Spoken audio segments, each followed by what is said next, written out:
Assalamualaikum warahmatullahi wabarakatuh. Saya Anida Putri Vigono dari kelas 1 IN01 Agroteknologi ingin menjelaskan tentang respirasi tumbuhan.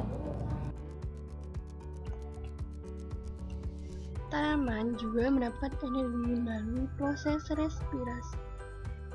Selama proses ini, sebagian besar tanaman menggunakan oksigen atmosfer untuk memecah glukosa menjadi karbon dioksida dan air dengan melepaskan energi.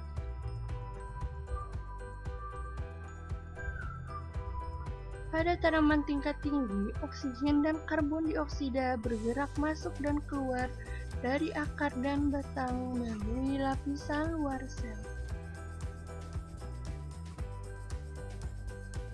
Sebagian besar pertukaran gas terjadi melalui lubang kecil di daun yang disebut stomata. Di setiap sisi stomata adalah sel penjaga berbentuk oval dan beberapa sel aksesori. Mereka bersama-sama disebut sebagai alat stomata. Mari kita lihat pembukaan dan penutupan stomata pada tanaman. Sel penjaga mengatur pembukaan dan penutupan stomata. Dalam kondisi normal, stomata tetap terbuka pada siang hari dan ditutup pada malam hari.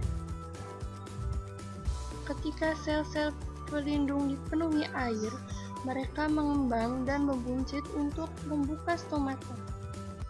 Ketika mereka kehilangan air, mereka menyusut dan kemudian stomata penutup.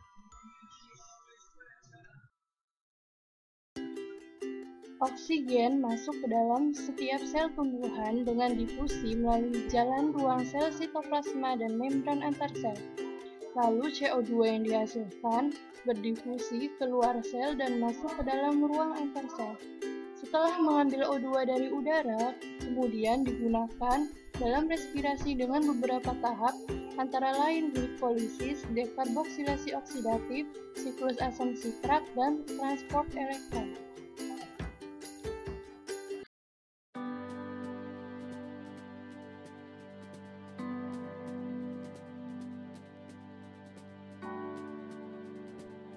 Glukosa menjadi energi, glukosa akan dipecah menjadi CO2 dan energi dari reaksi eksoteron tersebut diikat dalam bentuk ATP.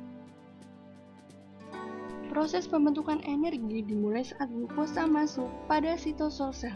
Saat itu, glukosa akan mengalami proses glikolisis. Pada proses ini, glukosa akan dipecah menjadi dua asam pirufat. Energi dari hasil reaksi tersebut dipakai untuk mengikat dua ATP dan dua NADH. Asam pirufat dari hasil glikolisis akan dibawa ke mitokondria.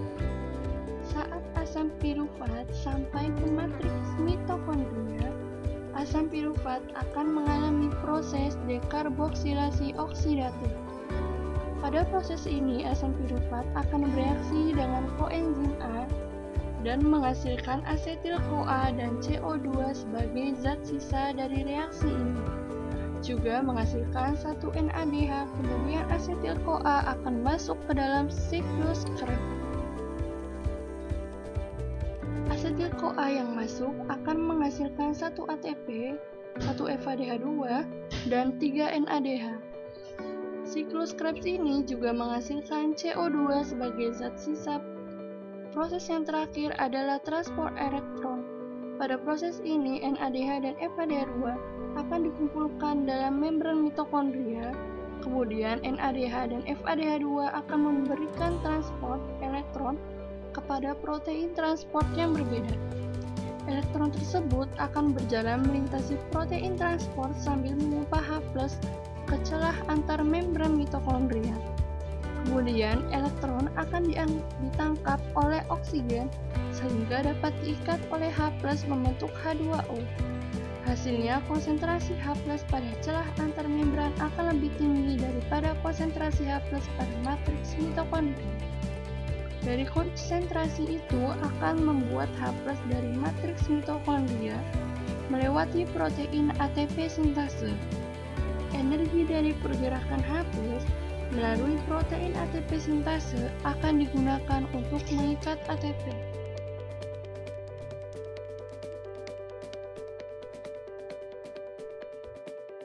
Penjelasan dari saya, kurang lebihnya mohon maaf. Wassalamualaikum warahmatullahi wabarakatuh.